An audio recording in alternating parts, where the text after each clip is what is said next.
warahmatullahi wabarakatuh.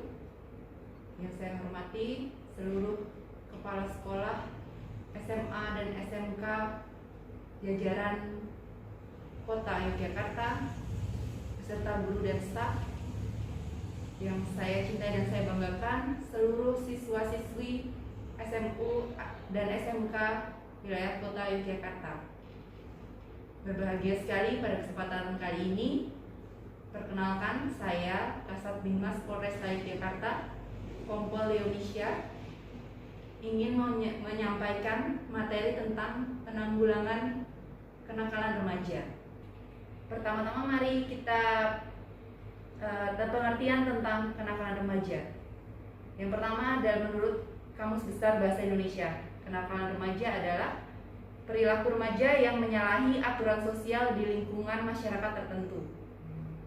Sedangkan pengertian kenakalan remaja menurut seorang sosiolog bernama Kartini Kartono ialah perilaku jahat atau kenakalan anak-anak muda yang merupakan gejala sakit atau patologis secara sosial pada anak remaja yang disebabkan oleh satu bentuk pengabaian sosial, sehingga mereka itu mengembangkan bentuk tingkah laku yang menyimpang.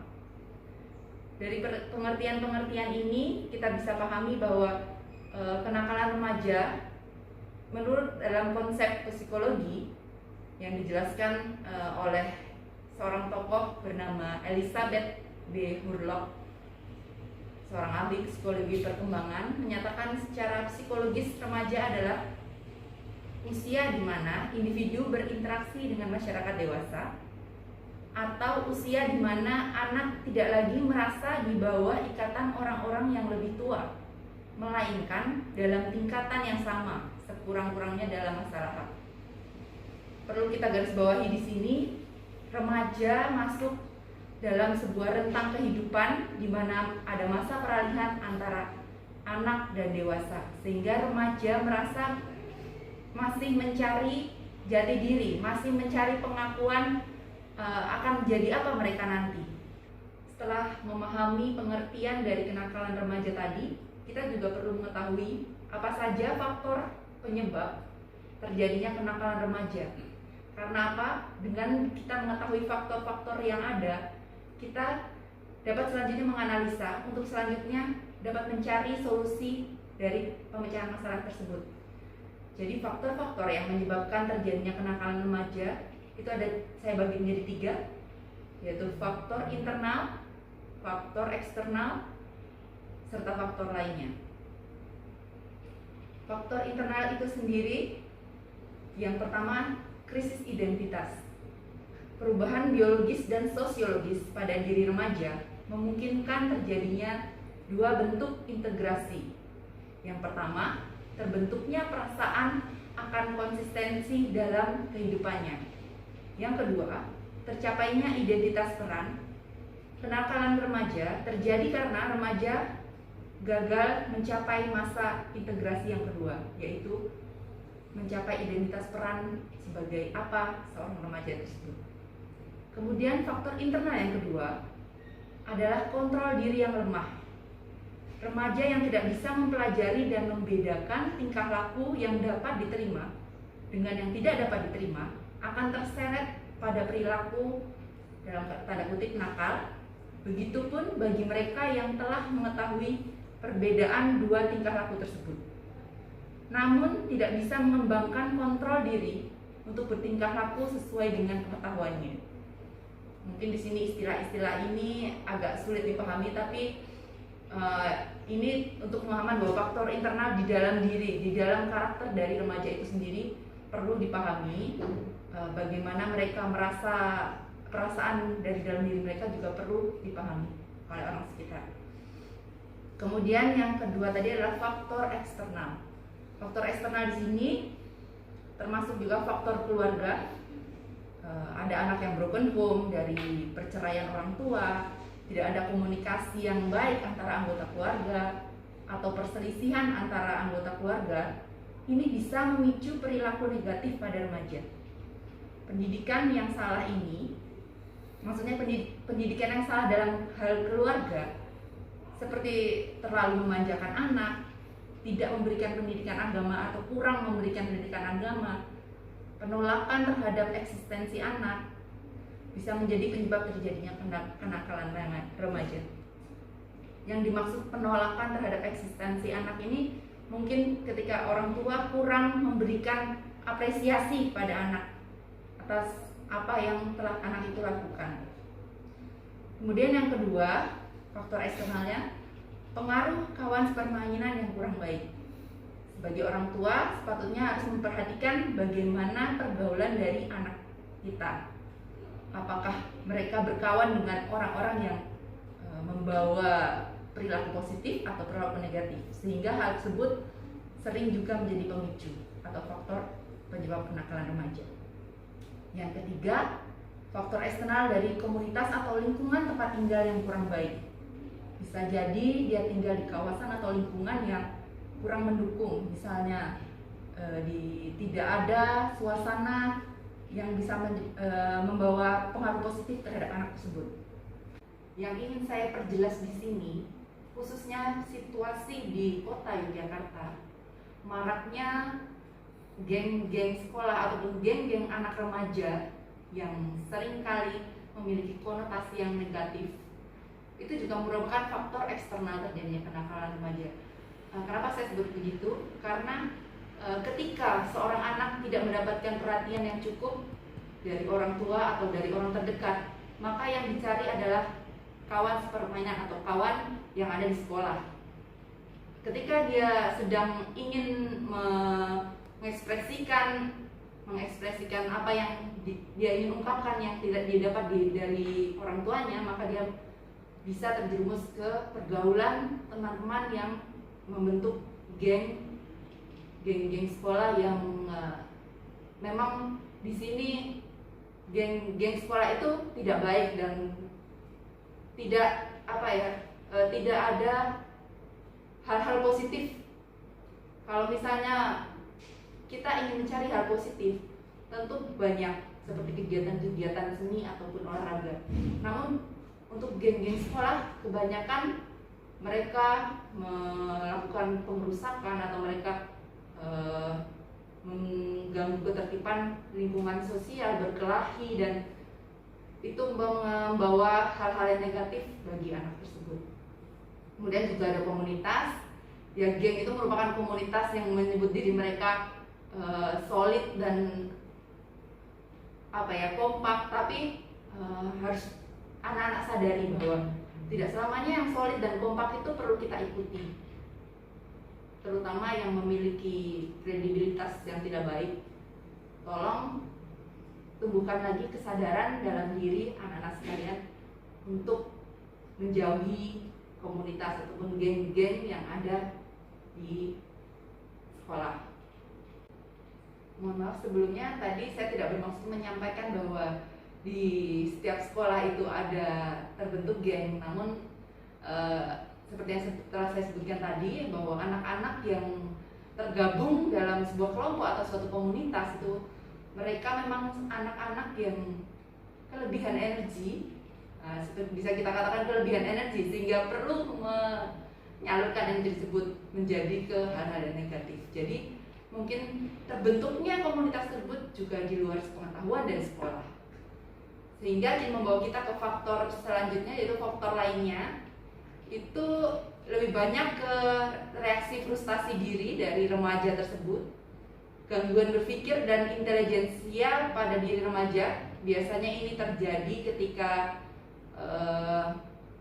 terlalu banyak tuntutan dari orang tua. Ketika dituntut untuk bisa nomor 1, kadang terjadi terlalu banyak belajar.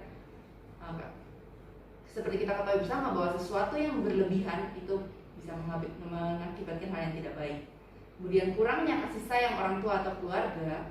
Di sini biasanya orang tua yang bekerja, walaupun saya tidak menyebutkan semua orang tua yang bekerja adalah orang yang kurang memberikan kasih sayang kepada anaknya, tapi kebanyakan orang tua yang bekerja lebih fokus untuk bekerja daripada untuk memperhatikan anaknya, sehingga mungkin ini perlu disampaikan lagi kepada orang tua atau wali murid untuk meluangkan waktu setidaknya sehari pada saat pulang kerja. Gunakan quality time atau waktu yang berkualitas dengan anak-anak.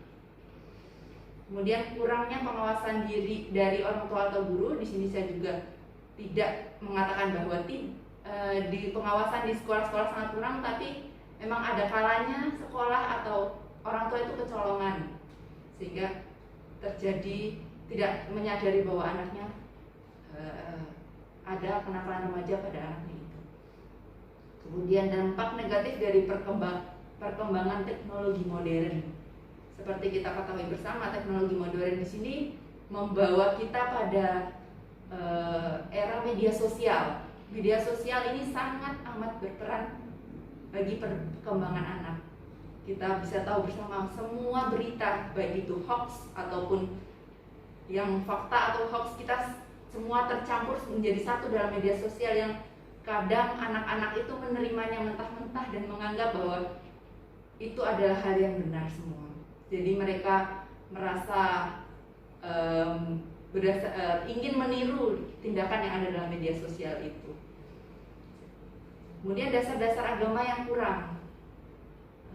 Dasar-dasar agama ini maksud saya bukannya pelajaran agama di sekolah itu kurang, tapi mungkin selain di sekolah, anak juga perlu mendapatkan pelajaran agama di rumah, terutama dari orang tua.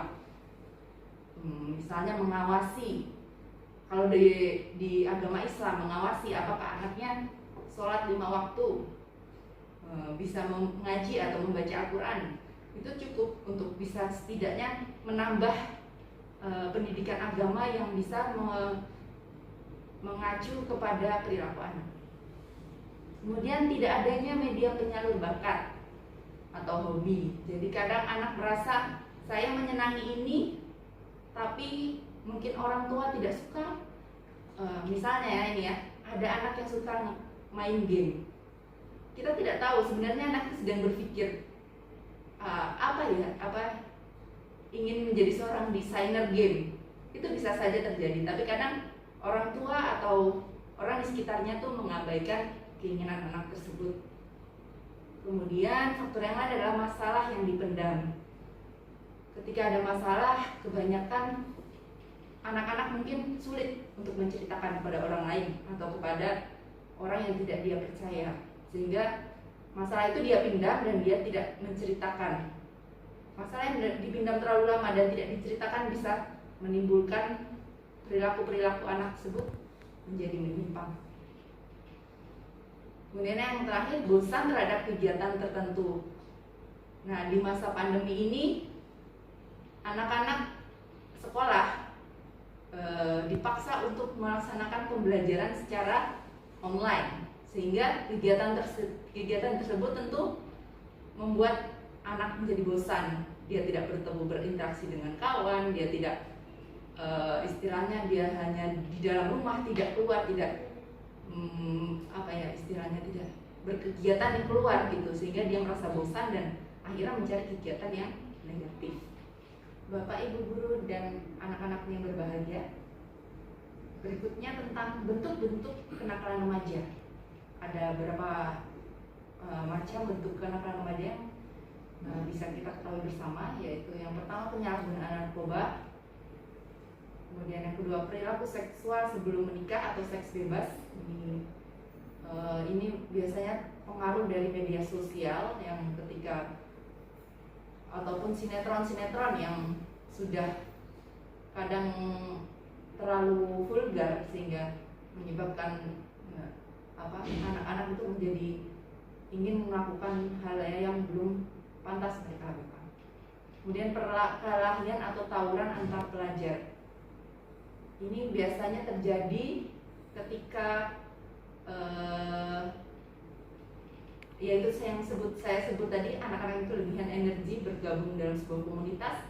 Akhirnya mereka mencari kegiatan yang tentunya adalah hal yang negatif, yaitu berupa tawuran antar pelajar supaya mereka tuh mendapatkan kebanggaan gitu, kalau bisa memenangkan dari kelompok lain itu merasa bangga, sehingga disitulah timbul tawuran antar pelajar tersebut. Kemudian kebut-kebutan di jalan raya.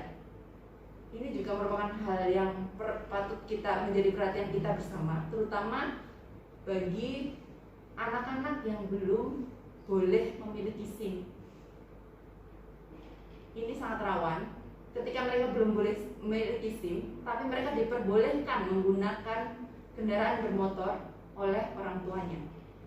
Ini sangat perlu menjadi perhatian kita bersama, sehingga jangan sampai para orang tua ataupun guru silakan untuk selalu rutin mengecek anak-anaknya semua menggunakan sepeda motor, apakah mereka sudah memiliki SIM atau belum. Saya rasa kalau usia kelas 1 SMA itu belum waktunya memiliki SIM, sehingga harus menunggu 17 tahun untuk bisa memiliki SIM, dan kalau sebelum itu masih bisa diantar oleh orang tua. Sehingga jangan merasa, kadang-kadang orang tua mungkin merasa saya repot, saya harus kerja, saya nggak bisa nganter, biar saja anak saya pakai motor sendiri, toh dia sudah bisa. Jangan merasa seperti itu, tapi turutilah aturan-aturan yang sudah ada, yaitu Undang-Undang Lalu Lintas dan Jalan yang sudah mengatur usia berapa yang diperbolehkan mengambil surat izin mengemudi. Kemudian bentuk-bentuk kenakalan remaja yang lainnya yaitu peredaran pornografi di kalangan remaja, baik dalam bentuk gambar, majalah, video, obat-obat perangsang, nafsu seksual, dan alat kontrasepsi. Nah, ini perlu juga dari pihak sekolah mungkin bisa rutin melakukan inspeksi mendadak, sehingga jangan sampai ada biasanya kan kalau anak-anak remaja itu mereka mencari, ya seperti yang saya bilang tadi, ketika mereka ingin mencari jati diri, mereka rasa ingin tahunya tinggi, jadi apa saja mereka ingin tahu, dan ketika mencoba hal-hal yang seperti ini jangan sampai terjadi pada anak-anak kita. Kemudian bentuk lainnya seperti melakukan pengerusakan terhadap fasilitas umum. Nah, ini kebanyakan yang terjadi vandalisme di coret-coret dinding, terutama dinding atau di depan toko yang ada di, biasanya itu toko-toko yang sudah lama tutup, kemudian mungkin dirasa tidak ada pemiliknya sehingga merasa bebas untuk melakukan pencoretan, padahal itu adalah hal yang salah, sehingga jangan sampai hal tersebut dilakukan. Masih banyak yang bisa misalnya dia mempunyai kemampuan untuk membuat gambar yang bagus melalui coretan di dinding, itu masih bisa banyak media-media yang bisa disediakan, misalnya di sekolah, buat sekolah yang dindingnya masih bisa digambar, tapi gambar yang positif, gambar yang bagus, yang mungkin lebih bagus lagi kalau bisa membuat himbauan. Kalau sekarang lagi pandemi, himbauan prokes itu bisa lebih bagus lagi. Bentuk lainnya yaitu membentuk kelompok atau geng dengan ciri-ciri dan tindakan yang menyeramkan. Nah, ini tadi seperti saya sudah sampaikan, anak-anak yang kelebihan energi membentuk komunitas yang ingin menunjukkan bahwa mereka itu sangar, mereka itu disegani. Nah, itu tolong diwaspadai lagi agar pihak sekolah lebih perhatian lagi terhadap seluruh anak didiknya. Yang selanjutnya, berpakaian dengan mode yang tidak sesuai dengan keadaan lingkungan. Ini berkaitan dengan mode, karena sekarang semuanya ketika di media sosial muncul mode-mode tertentu, kita kadang-kadang anak-anak itu, remaja-remaja itu nggak mau kalah gitu. Padahal kalau di Jogja ini kan ada kental budaya ketimuran. Nah, kadang kalau di media sosial yang sekarang lagi ngetren tuh TikTok namanya ya. Jadi ada menari-menari menjoget menggunakan pakaian yang kelihatan pusarnya. Itu kan tidak sesuai dengan budaya ketimuran kita, maka jangan diikuti. Kemudian bentuk-bentuk kenakalan remaja yang terakhir, minum minuman keras, membolos sekolah. Nah, ini sangat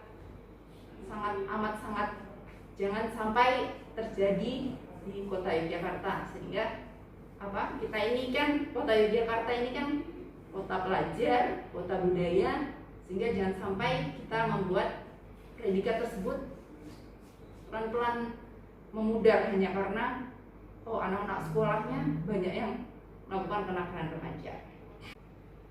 Kita sampai pada apa sih peran orang tua dan guru dalam menangani masalah yang terjadi pada remaja.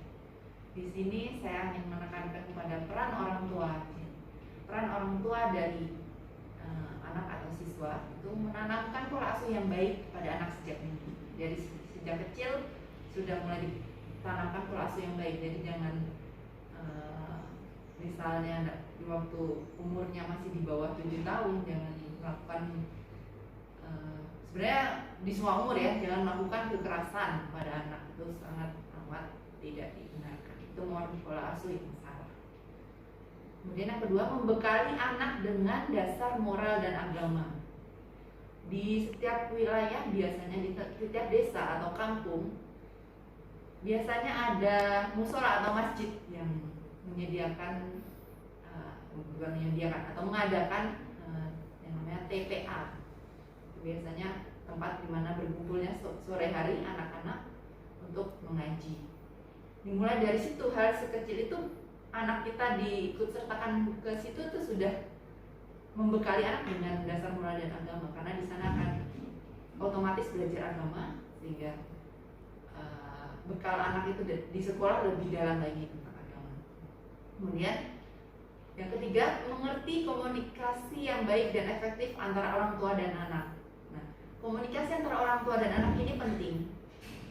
Kadang kita merasa ketika anak sudah besar, semakin sulit berbicara dengan anak kita.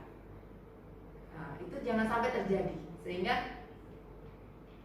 kita harus memikirkan bagaimana cara sehingga tiap hari itu harus ada komunikasi yang terjalin dengan baik.